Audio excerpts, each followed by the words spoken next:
बताता उससे रिलेटेड जो इन टेक्स्ट क्वेश्चन है हम उनको पहले डिस्कस कर लेते हैं। ठीक है, पहला क्वेश्चन है हमारा, why is diffusion insufficient to meet the oxygen requirements of multicellular organisms like humans. कि डिफ्यूजन की हेल्प से हमारे बॉडी में जो ऑक्सीजन है उसकी रिक्वायरमेंट जो है वो कंप्लीट क्यों नहीं हो पाती, क्यों ये बहुत इनसफिशिएंट है। तो इसका आंसर मैंने पहले ही बताया था आप लोग को कि डिफ्यूजन सबसे पहले तो हमारी बहुत स्लो प्रोसेस होती है और ये सिर्फ जहाँ पे हमारी शॉर्ट डिस्टेंसेस होते हैं सिर्फ वहीं पे ये इजिली ट्रांसपोर्ट कर सकती है। लेकिन यहीं अगर हम मल्टीसेलुलर ऑर्गेनिज्म जैसे कि हम ह्यूमंस की बात करें, हमारी बॉडी बहुत लार्ज है और कॉम्प्लेक्स भी है, तो सिर्फ डिफ्यूजन मिलके हमारे ऑक्सीजन रिक्वायरमेंट्स पूरी नहीं कर सकता। क्योंकि डिफ्यूजन से अगर ऑक्सीजन जाएगा हमारी बॉडी में तो पूरे बॉडी पार्ट्स में हमारे ऑक्सीजन पहुंच नहीं पाएगा एक साथ, इतने में तो ह्यूमन ही डाई कर जाएगा। ठीक है, इस वजह से डिफ्यूजन हमारी इनसफिशिएंट पड़ जाती है जब हमारे बॉडी में ऑक्सीजन की रिक्वायरमेंट्स हो। ठीक है, नेक्स्ट सेकेंड क्वेश्चन है हमारा कि what criteria do we use whether something is alive और नॉट। क्या क्राइटेरिया हम लोग यूज करेंगे कोई जिंदा है या नहीं, क्या करेंगे हम लोग उसकी लाइफ प्रोसेसेस चेक करेंगे कि उसके अंदर न्यूट्रिशन हो रहा है कि नहीं, रेस्पिरेशन, एक्सक्रीशन, रिप्रोडक्शन और मूवमेंट, ये सारे क्राइटेरिया यूज करके हम चेक करेंगे वेदर समथिंग इज अलाइव और नॉट। थर्ड क्वेश्चन है हमारा, what are the outside raw materials used by an organism. क्या क्या outside raw material organism use करता है एनर्जी लेने के लिए। सबसे पहले तो फूड, वाटर, ऑक्सीजन और मिनरल्स अगर हम प्लांट्स की बात करते हैं तो। ठीक है, लास्ट क्वेश्चन हमारा, what processes would you consider essential for maintaining life. Life को मेंटेन करने के लिए कौन सी प्रोसेस इंपॉर्टेंट होती है। Nutrition, respiration, transportation and excretion. ठीक है, अब यहाँ पे हम यही इसेंशियल प्रोसेस को एक एक करके पढ़ेंगे। सबसे पहले हम लोग न्यूट्रिशन से स्टार्ट करते हैं। न्यूट्रिशन हम लोग ह्यूमंस में भी पढ़ेंगे, प्लांट्स में भी पढ़ेंगे, देन रेस्पिरेशन, ट्रांसपोर्टेशन, एक्सक्रीशन, ये चारों प्रोसेस को हम लोग एक एक करके पढ़ेंगे। ठीक है, न्यूट्रिशन का मतलब क्या होता है, इनटेक ऑफ फूड। और इनटेक ऑफ फूड क्यों किया जाता है, ताकि हम अपनी एनर्जी जो हमारी बॉडी में रिक्वायरमेंट है उसको कंप्लीट कर सकें। ठीक है, जैसे कि व्हेन वी वॉक या फिर हम बाईसाइकिल राइड करते हैं तो हमें एनर्जी की जरूरत पड़ती है, या फिर अगर हम कुछ काम नहीं कर रहे हैं तब भी हमें एनर्जी चाहिए to maintain a state of order in our body, हमारे बॉडी को हम मेंटेन कर सकें। ठीक है, we also need materials from outside. अब ये एनर्जी लाने के लिए, हमारे बॉडी को एनर्जी देने के लिए हमें अपनी बॉडी को सबसे पहले जो आउटसाइड रॉ मटेरियल्स है वो प्रोवाइड करने पड़ते हैं। ठीक है, substances needed in the body, this source of energy and material is the food we eat. और ये एनर्जी हमें कहाँ से मिलती है, जो हम खाना खाते हैं। ठीक है, जो एनर्जी मिलेगी वो क्या करेगी, हमारी बॉडी को ग्रो करवाने में हेल्प करेगी, डेवलप करवाने में हेल्प करेगी, हमारी बॉडी के अंदर प्रोटीन सिंथेसाइज में हेल्प करेगी। ठीक है, अब यहाँ पे नेक्स्ट हम लोग पढ़ते हैं, how do living things get their food. Living things अपना अपना फूड कैसे लेते हैं। अब हमें पता है जितने तरह के हमारे ऑर्गेनिजम्स हैं अर्थ पे, उतने ही अलग अलग तरीके होंगे कि हर ऑर्गेनिज्म अपनी अपनी रिक्वायरमेंट्स को अलग अलग तरीके से पूरा करेगा। ठीक है, जैसे हम बात करें, the general requirement for energy and material is common in all organism. ये तो चीज कॉमन है कि सारे ऑर्गेनिजम्स को एनर्जी चाहिए होती है।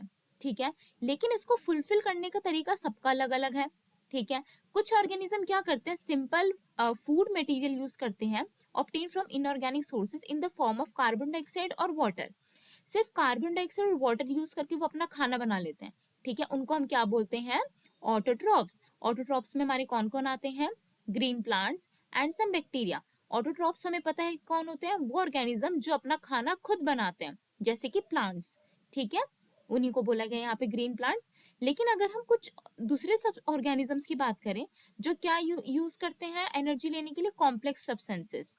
ठीक है, अगर कॉम्प्लेक्स सब्सटेंस वो यूज कर रहे हैं तो बॉडी डायरेक्टली कॉम्प्लेक्स सब्सटेंसेस को एब्जॉर्ब नहीं कर पाती, बॉडी हमारी सिंपलर वंस को ही एब्जॉर्ब कर पाती है। और सिंपलर वंस में कन्वर्ट करने के लिए हमारी बॉडी में कुछ बायो कैटलिस्ट होते हैं जिनको हम बोलते हैं एंजाइम्स।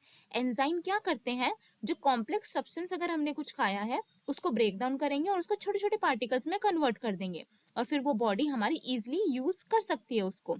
ठीक है, 10 हेटरोट्रॉप्स क्या होते हैं हमारे, हेटरोट्रॉप्स वो होते हैं जो अपना खाना खुद नहीं बनाते बल्कि वो डायरेक्टली या इनडायरेक्टली ऑटोट्रॉप्स पे ही डिपेंड रहते हैं अपने खाने के लिए। ठीक है, और हेटरोट्रॉपिक के अंदर हमारे कौन कौन आते हैं, एनिमल्स एंड फंजाई।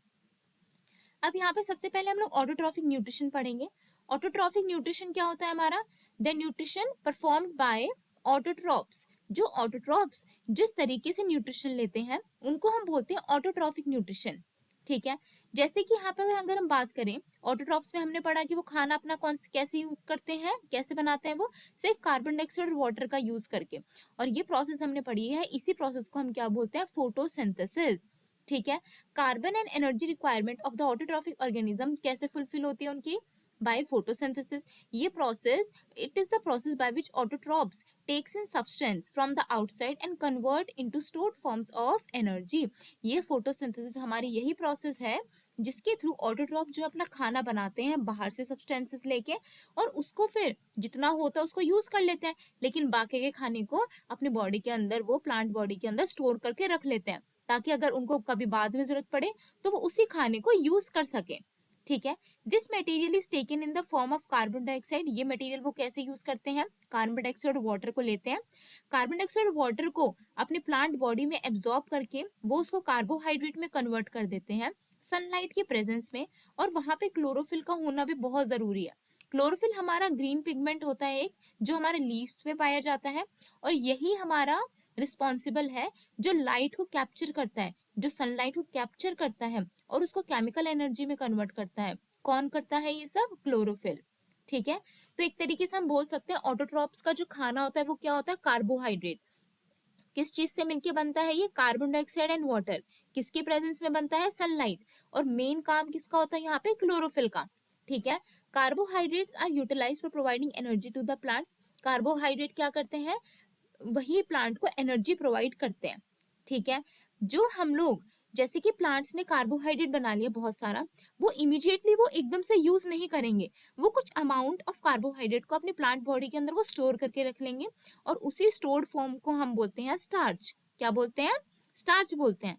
जैसे कि कुछ कुछ घर में ही होता है ना हमारे, कि हम लोग एक टाइम पे थोड़ा ज्यादा सामान ले आते हैं बाहर से खरीद के, कि अगर बाद में यूज हो तो हमें बाहर बार बार ना जाना पड़े, हम उसी स्टोर जो सामान है उसको यूज कर सकें। ठीक है, वैसे प्लांट्स भी बहुत ध्यान रखते हैं अपनी इस चीज का, कि जो उन्होंने कार्बोहाइड्रेट बना लिया एक टाइम पे बहुत सारा, ठीक है, अब इमीडिएटली तो वो यूज होगा नहीं, ठीक है, तो वो उसको एक फॉर्म में स्टोर करके रख लेते हैं जिसको हम बोलते हैं स्टार्च। ठीक है, और ये क्या है, इनके लिए इंटरनल एनर्जी का काम करता है ये। ठीक है, रिजर्व टू बी यूज, ये उसको तब यूज कर सकते हैं जब उनको जरूरत पड़े, when required by the plants. ठीक है, सेम सिचुएशन हमारी एनिमल्स के अंदर भी होती है। अगर हमारी एनर्जी में हम फूड स्टोर करके रख रहे हैं तो उस फॉर्म को, स्टोर्ड फॉर्म को हम क्या बोलते हैं, ग्लाइकोजन। तो ये दोनों टर्म्स बहुत याद रखनी है हमें, कि ग्लाइकोजन एंड स्टार्च। स्टार्च हमारी प्लांट्स की स्टोर्ड फॉर्म होती है एंड ग्लाइकोजन हमारी ह्यूमंस की स्टोर्ड फॉर्म होती है। ठीक है, नेक्स्ट हमें क्लोरोफिल की यहाँ इक्वेशन दे रखी है। क्लोरोफिल हमारा, सॉरी, फोटोसिंथेसिस की इक्वेशन दे रखी है हमें। ठीक है, फोटोसिंथेसिस हमारी कैसे होती है, कार्बन डाइऑक्साइड प्लस वाटर मिलता है in the presence of sunlight, और क्लोरोफिल के प्रेजेंस में क्या बना लेता है, ग्लूकोज। क्या बना लेता है, ग्लूकोज। ग्लूकोज हमारा कार्बोहाइड्रेट का सिंपलर फॉर्म होता है। ठीक है, और ऑक्सीजन, ऑक्सीजन हमारा as a by product release हो जाता है, और वाटर भी एज अ बाय प्रोडक्ट हमारा रिलीज हो जाता है। इसी ऑक्सीजन को हम लोग क्या करते हैं, हम लोग फिर इनहेल करते हैं। ठीक है, अब यहाँ पे कुछ स्टेप्स बताए गए हैं हमें फोटोसिंथेसिस के, कि फोटोसिंथेसिस हमारी होती कैसे है। सबसे पहले क्या होता है, क्लोरोफिल जो है वो लाइट एनर्जी को एब्जॉर्ब करती है, जो सनलाइट से आ रही है एनर्जी। ठीक है, उसके बाद क्लोरोफिल क्या करता है, इसी लाइट एनर्जी को केमिकल एनर्जी में कन्वर्ट कर देता है and splitting of water molecules into hydrogen and oxygen. और जो वाटर मॉलिक्यूल जो वो यूज कर रहा था उसको हाइड्रोजन और ऑक्सीजन में ब्रेक कर देता है, और इसी ऑक्सीजन को हम लोग इनहेल कर लेते हैं। ठीक है, और क्या करता है फोटोसिंथेसिस में, और क्या होता है कि कार्बन डाइऑक्साइड का रिडक्शन होता है, किसमें कन्वर्ट हो जाता है, वो रिड्यूस होकर कार्बोहाइड्रेट्स में। जैसे कि हमने शुरू में चैप्टर में पढ़ा था कि जितनी भी हमारी बॉडी में, चाहे प्लांट की बॉडी हो चाहे हमारी ह्यूमंस की बॉडी हो, ठीक है, अगर हमारी बॉडी में कोई भी रिएक्शन हो रही है तो या तो वो ऑक्सीडेशन होगी या फिर वो रिडक्शन रिएक्शन होगी। ठीक है, तो यहाँ पे हमारा कार्बन डाइऑक्साइड क्या हो रहा है, रिड्यूस हो रहा है। किस फॉर्म में रिड्यूस हो रहा है, ये कार्बोहाइड्रेट में। रिडक्शन का मतलब हमने पढ़ा था, रिडक्शन हमारे क्या होता है, एडिशन ऑफ हाइड्रोजन, ठीक है, या फिर लॉस ऑफ ऑक्सीजन। तो हमें दिख रहा है यहाँ पे कार्बन डाइऑक्साइड था, यहाँ पे हाइड्रोजन आ गया, हाइड्रोजन इसने गेन करा है, तो मतलब कार्बन डाइऑक्साइड का यहाँ पे क्या हो गया है, रिडक्शन। ठीक है, अब ये जितने भी स्टेप्स हमने पढ़े, ये तीनों स्टेप्स एक के बाद एक नहीं होते। ठीक है, ऐसा नहीं है फर्स्ट स्टेप होगा तो डायरेक्टली सेकंड हो जाएगा, उसके बाद डायरेक्टली थर्ड हो जाएगा, नहीं, थोड़ा टाइम लगता है तीनों स्टेप्स को होने में। ठीक है, यहाँ पे लिखा है ना, need not to take one after the other immediately. जैसे अगर हम डेजर्ट प्लांट्स की बात करें तो डेजर्ट प्लांट क्या करता है, जो फर्स्ट स्टेप है कार्बन डाइऑक्साइड का लेना, ठीक है, ये वो रात में ही कर लेता है, और बाकी का काम कि खाना बनाना, उसको यूज करना, क्लोरोफिल वगैरह यूज करता है उसे, ठीक है, ये सब काम हमारा दिन में होता है। तो देखो कितना ज्यादा डिफरेंस आ गया टाइम का। कार्बन डाइऑक्साइड तो उसने रात में ही ले लिया था, लेकिन उसको यूज उसने कब किया है, ड्यूरिंग द डे, ठीक है।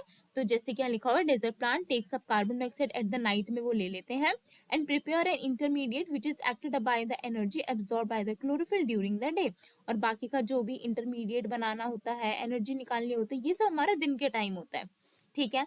अब यहाँ पे हमें एक लीफ का डायग्राम दे रखा है, क्रॉस सेक्शन ऑफ लीफ दे रखा है।